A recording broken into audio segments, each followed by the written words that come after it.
Hi everyone, welcome to my tutorial on how I draw faces. And in this video, I have broken it down into sections, which you can see on the screen, so you can skip to whichever part you want to watch.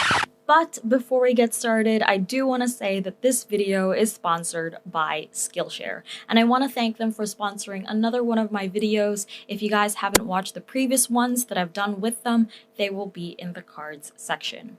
But basically, Skillshare is an online learning community for creators taught by fellow creators. And they've got a range of classes from design classes and business classes and so much more. And you can actually get unlimited access to all of these with a premium membership, which is an annual subscription, and you pay less than $10 a month.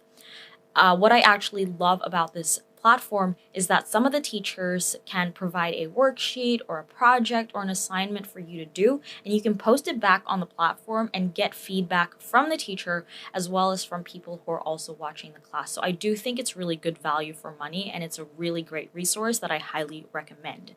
And because this is sponsored by Skillshare, you guys can actually sign up using the link in the description box to get your 2-month free trial of their premium membership. I will also list down in the description box some Skillshare classes that I found helpful that you can hopefully watch along with my very own tutorial, because I do recommend learning from as many resources as possible, and Skillshare is definitely one of them.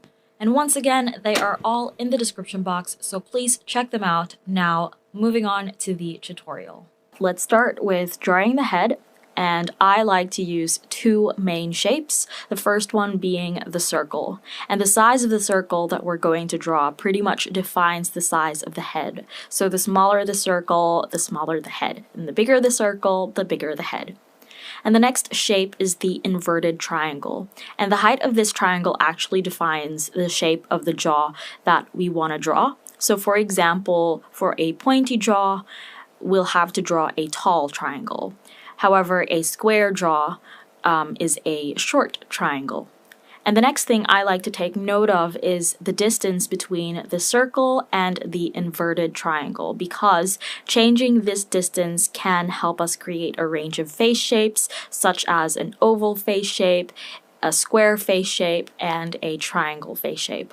And there are actually 3 main combinations that I like to use, which you can see on the screen, but for the demonstration I will be using the first combination and the most common one. Now that we have the basic head shape, let's add in the guidelines for the facial proportions, which is the ratio that I like to use. So let's start by dividing the head into 2 vertical sections and 6 horizontal sections, so that we end up with a total of 7 horizontal lines. And I've named each line as line 1, 2, 3, and so on, so that it's easier to explain. But basically, line 1 is for the top of the head. Line 2 is for the hairline. Line 3 is for the eyebrows. Line 4, which is the halfway point of the head, is for the eyes. Line 5 is for the nose. Line 6 is for the mouth. And lastly, line 7 is for the chin. Now that we have the guidelines, we can start adding in the facial features, starting with the eyes. When drawing the eyes, I like to start with a basic leaf shape on line 4. And the height of this shape can determine how big or how small the eyes we want to draw. I also like to take note of the outer point, because changing the placement of this, whether it's a little bit higher up or a little bit lower, it can give us a range of eye shapes, such as an almond eye shape or a downturned eye shape. And the next shape that we draw is the circle in the middle, which is the iris. And of course, when you move this to the left or to the right, it indicates the direction of the person's gaze. And then we also have an arch above the eye to indicate the eyelid or the crease of the eye. Now, the distance of this to the eye gives us a range of eye shapes once again. So for example, a monolid or deep set eyes. And also changing the angle of this can give us either upturned eyes or downturned eyes. And the last thing I like to take note of is the distance of the left eye to the right eye. Normally, this distance is another eye. However, you can draw the eyes closer together for close-set eyes or further apart for wide-set eyes. When drawing the eyebrows, I always draw it below line 3, and I start with a simple arch. Then I make one side thicker than the other. That's basically it. However, changing the height of this arch can either give us a nicely arched brow or a straight brow. When drawing the nose, I like to start with a circle just above line 5, and the size of this circle can give us a range of nose shapes. So for example, the smaller the circle, the pointier and narrow the nose usually is, whereas a bigger circle creates a wider and rounder nose. I then draw 2 arches for the nostrils, and the height and angle of this arch can also be changed for a bit of diversity. I also like to draw 2 more lines that look like the letter C to complete the nose, and the final touch are 2 lines for the bridge of the nose. So it connects down from the eyebrows to the circle that we drew for the nose. And you can draw this as light or as heavy as you want, depending if you want this to be way more pronounced. When drawing the mouth, I start with a basic leaf shape with a V cutout on top and a line in between.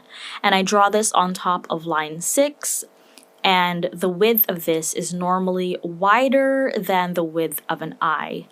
But changing this width basically gives you either small lips or wide lips. And then changing the height of this shape can actually also determine how large and plump you want the lips to be or how thin the lips are. And then, of course, you can alter the shape to create a more realistic look of the lips. When drawing the ears, I like to start with a line that looks like the letter C. And the degree of this line's curve pretty much determines the size of the ear from the front view. So some people do have ears that stick out, so that will be a very curved C that we draw, whereas some people's ears don't really stick out as much, so the curve of the letter C that we draw isn't as pronounced. I also draw like this random looking line for a very simplified look of the ear. When it comes to drawing the hairline, I have 4 options that I use to create the different face shapes. So for example, we have an arch, which can create an oval face shape. This is very common. We have a pointed arch, which can create a diamond face shape. A straight line can create a square face shape, and lastly, a letter M can create a heart face shape. However, sometimes this won't even come in handy since hairlines are normally hidden due to different hairstyles, for example, when you draw someone with bangs. The last thing I like to add to my portraits are circles or ovals, and I actually use the circle that we initially drew for the head as a guide when placing the ovals for the cheeks. I do like to add these, but for you, it's optional. However, if you've been following my style and my art, you would know that I like to add these for my portraits. I also like to draw an oval on the forehead just between the eyebrows, as this will help me when I color the face in later.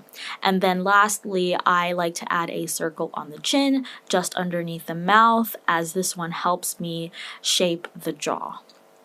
And as a bonus, feel free to draw the neck. For a more realistic look and something that I personally like, I draw it almost as wide as the jaw. However, you can change the width to make it nice and slender. And once you've added in all of the facial features and the hair as well, which will hopefully be in another video, you finally have drawn a face. So when it comes to drawing faces and pretty much anything, I highly recommend using references, because reference images are very helpful when you're just starting out to draw.